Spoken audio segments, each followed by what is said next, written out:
Hello friends, this is Arjun Chauhan and welcomes to my YouTube channel English core 93। जैसा कि आप देख सकते हैं, आज के सेशन के अंदर अपन डिस्कस करेंगे परसेंटेज से रिलेटेड कुछ इंपॉर्टेंट क्वेश्चंस को अच्छे से समझेंगे। वैसे परसेंटेज से रिलेटेड मैं पहले भी वीडियो लेके आ चुका हूँ, ठीक है। आप जाके देख सकते हो, अच्छे से उनको समझा हुआ परसेंटेज के बारे में बिगनिंग से।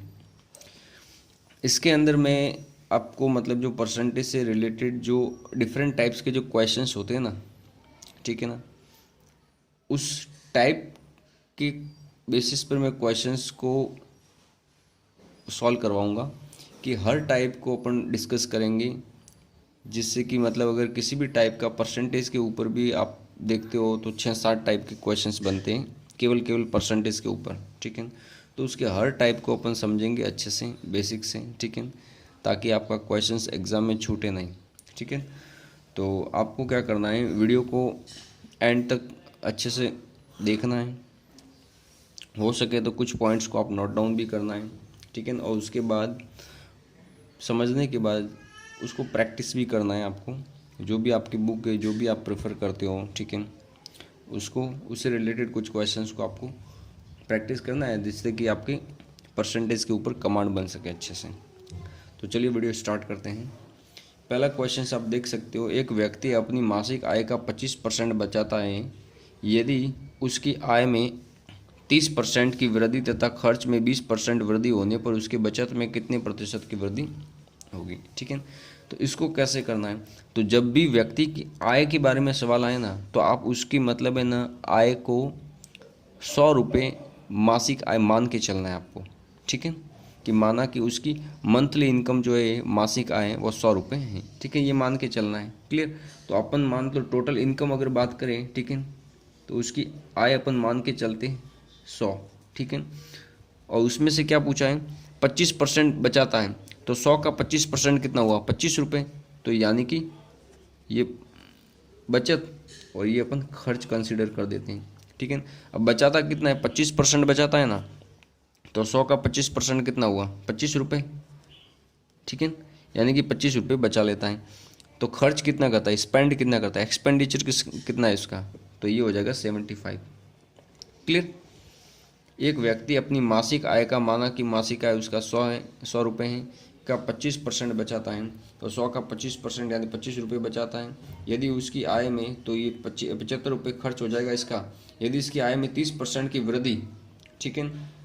अब 30% की वृद्धि किस में हो रही है, आय के अंदर, ठीक है। जब आय के अंदर 30% की वृद्धि हो रही है, तो 100 का 30% कितना हुआ, 30 रुपये। तो ये कितना हो जाएगा, 130। क्लियर। इसी तरीके से खर्च में 20% की वृद्धि, अब खर्च में 20% की वृद्धि निकालनी है, तो अपन जानते हैं कि जो 20% की जो फ्रैक्शंस होती है वो 1/5 होती है।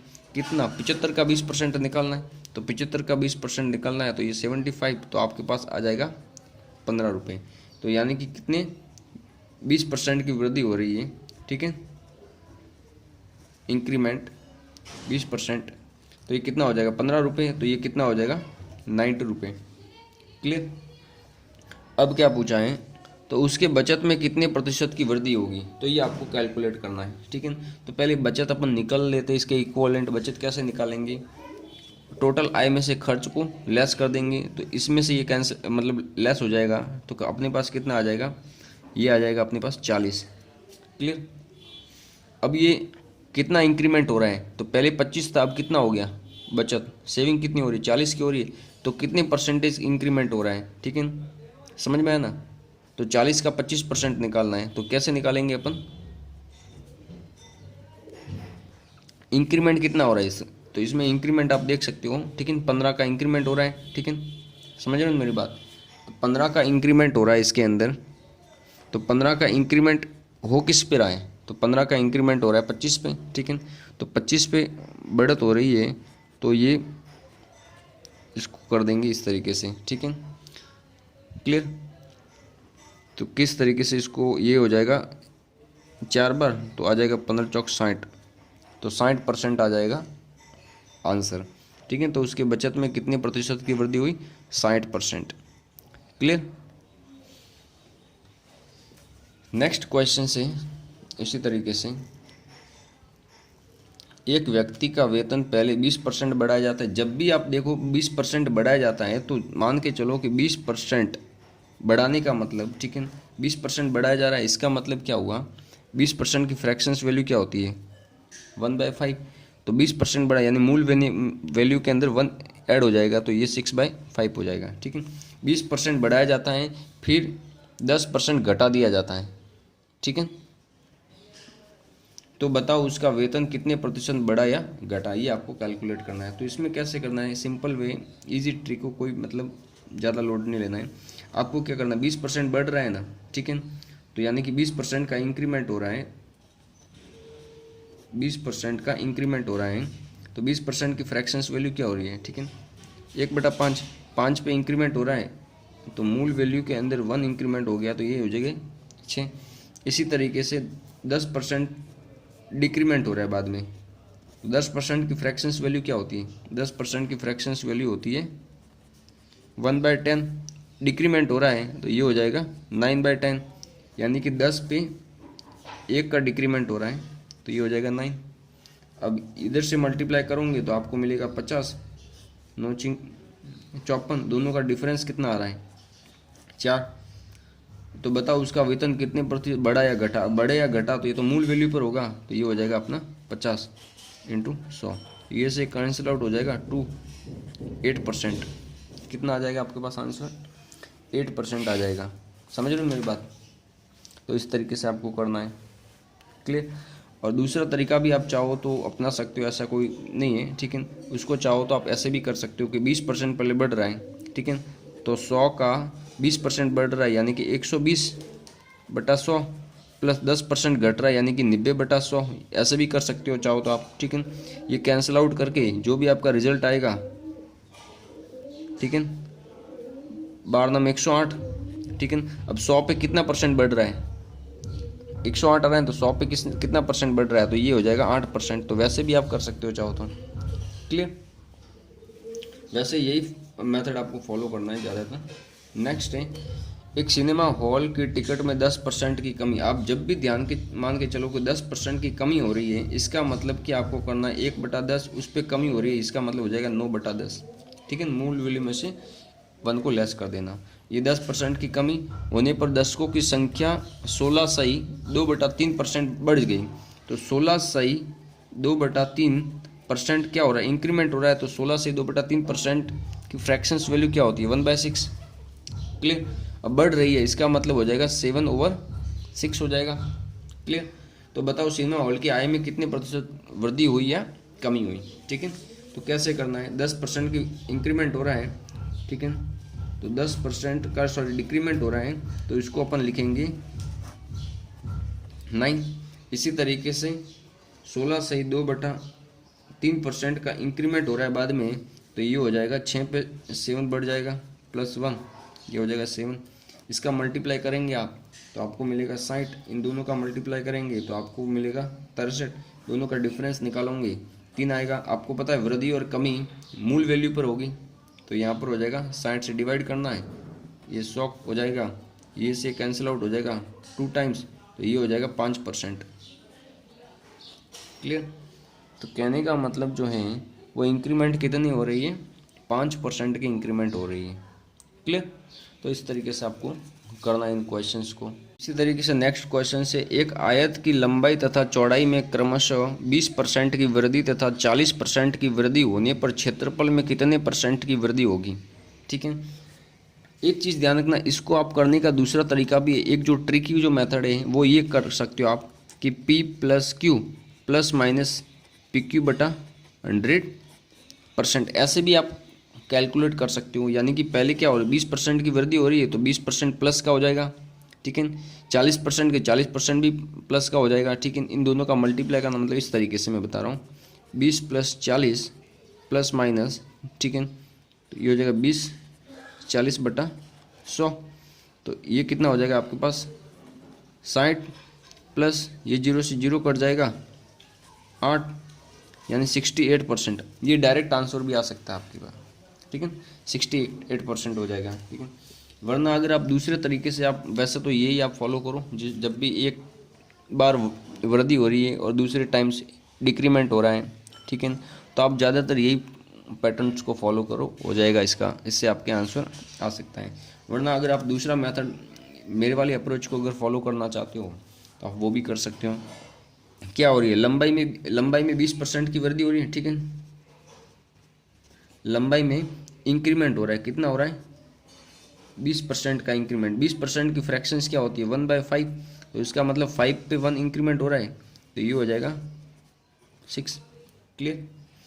इसी तरीके से चौड़ाई में 40% की क्या हो रही है, वृद्धि हो रही है।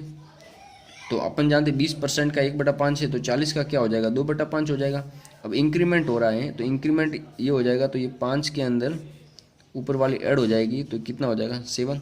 अब इसको कैलकुलेट करना है, तो इनका मल्टीप्लाई कर दो, कितना आ रहा है, 25, ठीक है।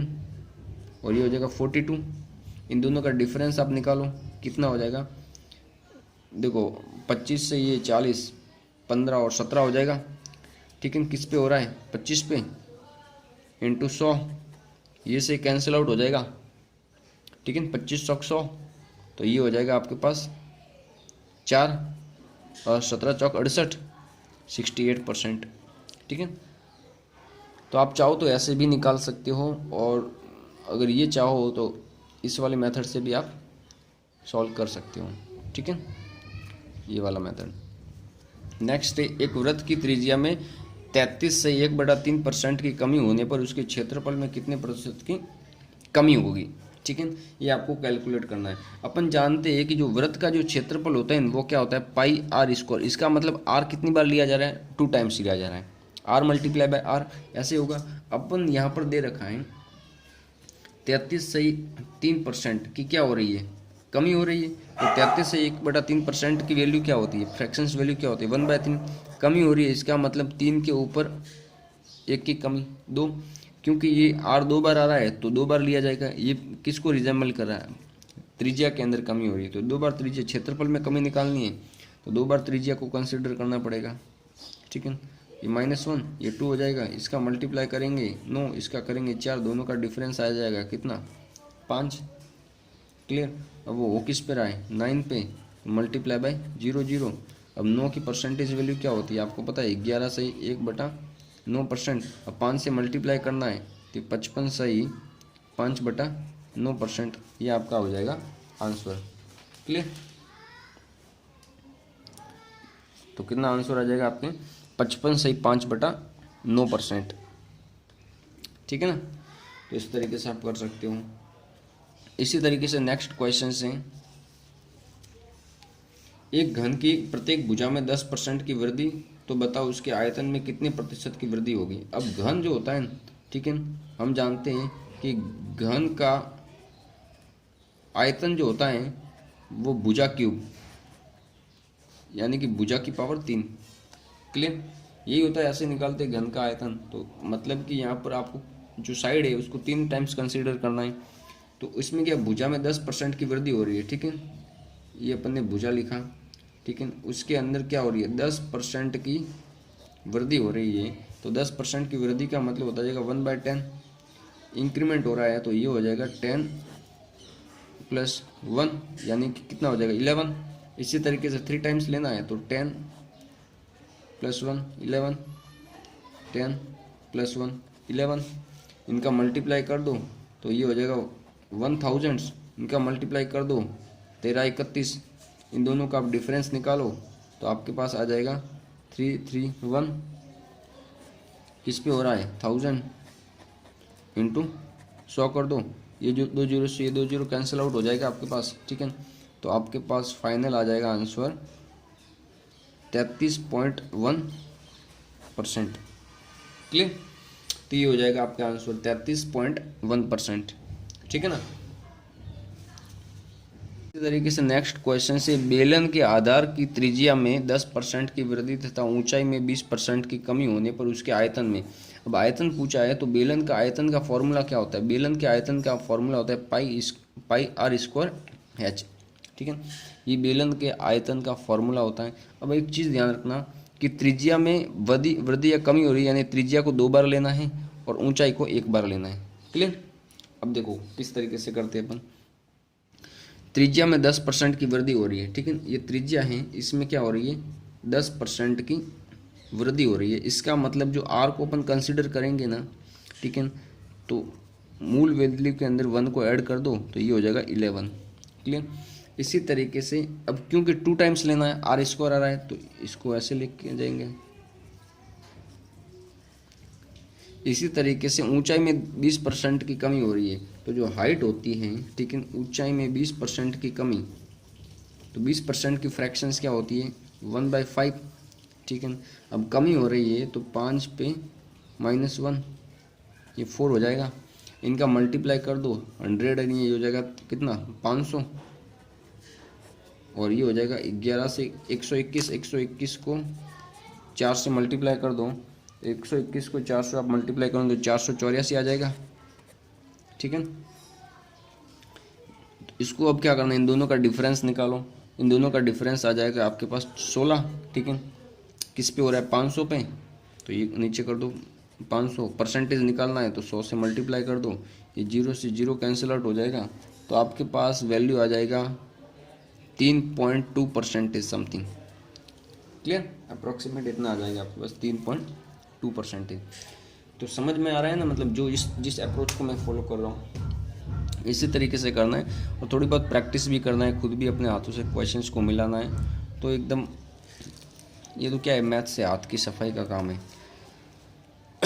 नेक्स्ट, एक शंकु के आधार की त्रिज्या में 20% की वृद्धि तथा ऊंचाई में 10% की कमी होने पर उसके आयतन में कितने प्रतिशत की वृद्धि या कमी। अब उसमें भी वापस आयतन पूछा है। अब शंकु का आयतन आपको पता करना पड़ेगा। शंकु का आयतन का फॉर्मूला होता है 1/3 pi R square, sorry R square H, 1/3 pi R square H, ठीक है। अब ये का ये मतलब ये ना, बेलन का 1/3 होता है शंकु, ठीक है। तो कैसे करना है, इसमें भी आर को 2 बार लेना है, एच को 1 बार लेना है। तो उसी तरीके से 20% की वृद्धि हो रही है, किसमें, त्रिज्या में हो रही है, तो इसका मतलब 20% की वृद्धि, इंक्रीमेंट हो रहा है, तो 20% की फ्रैक्शंस क्या होती है, 1/5, यानी 5 पे 1 प्लस हो जाएगा 6 हो जाएगा, वापस 5 पे 1 प्लस हो जाएगा 6 हो जाएगा। और ऊंचाई में 10% की कमी, हाइट में 10% की क्या हो रही है, कमी हो रही है, तो अपन इसको कैसे करेंगे, तो ये हो जाएगा 1/10, तो ये हो जाएगा अपने पास 10 पे 1 की कमी हो रही है, यानी कि 9। इसको आप करोगे 25 को, ये 250, ठीक है। और इसको करेंगे 36, और 36 का 9 से मल्टीप्लाई करोगे तो आपके पास आंसर आ जाएगा 162, 162। क्लियर। इन दोनों का डिफरेंस निकालो, तो इसमें डिफरेंस निकालोगे तो आपके पास हो जाएगा ये 37, ठीक है। 37 किस पे रहे, 250 पे, ठीक है ना, 225, ठीक है, ये हो जाएगा 250, ठीक है। अब इसका परसेंटेज निकालना है तो 100 से मल्टीप्लाई कर दो, 25 से आप कैंसिल आउट करोगे तो ये 25 से जाएगा 4 बार, ये 25 से जाएगा 200 के 8 और 9 बार, ठीक है। इसको आप सॉल्व कर देना, 7 चौक 28, 2 तो 14, 9, 148 में 9 से डिवाइड करोगे तो आपके पास जो आएगा वो परसेंटेज वैल्यू आ जाएगी, ठीक है। इसी तरीके से आप देख सकते हो। नेक्स्ट क्वेश्चन से, इसके अंदर ध्यान रखना, इसका जो आंसर आएगा वो आपको मिल जाएगा 29.6%, ठीक है। ये क्या हो रहा है, वृद्धि हो जाएगी, ठीक है, ध्यान रखना।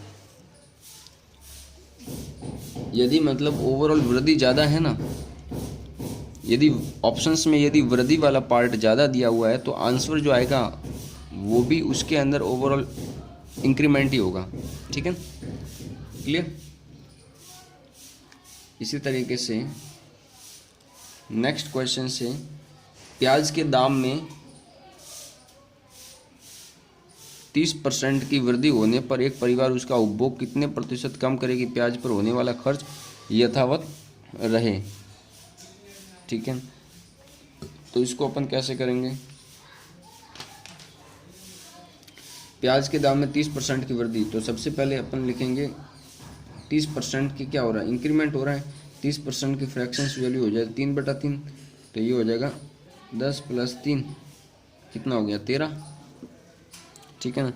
उसका परिवार उसका उपभोग कितने % कम करे कि प्याज पर होने वाला खर्च यथावत रहे, ठीक है। तो इन दोनों का डिफरेंस निकालो, कितना आ रहा है 13।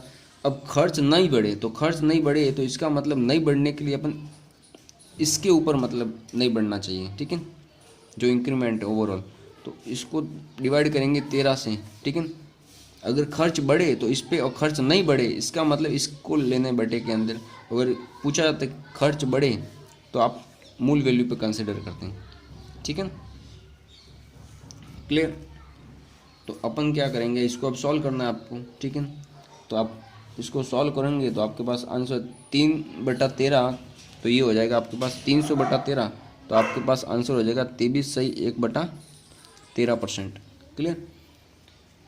आई होप कि ये मेरे जो परसेंटेज से रिलेटेड जितने भी इम्पोर्टेंट क्वेश्चंस करवाए, ठीक है, टाइप के बेसिस पे आपको अच्छे से समझ में आया होगा। यदि वीडियो मेरा पसंद आया हो और अगर आप चाहते हो कि इसी से रिलेटेड मैं क्वेश्चंस और भी लेके आऊँ, ठीक है, मैथ से रिलेटेड प्रॉफिट लॉस जितने भी हैं, ठीक है, तो मेरे वीडियो को लाइक करें, चैनल्स को सब्सक्राइब ज़रूर करें, ठीक है, अपने फ्रेंड सर्कल दोस्तों में ज़्यादा से ज़्यादा इसको शेयर करें, ठीक है। इसी तरीके से मैं इंटरेस्टिंग वीडियो लाता रहूँगा।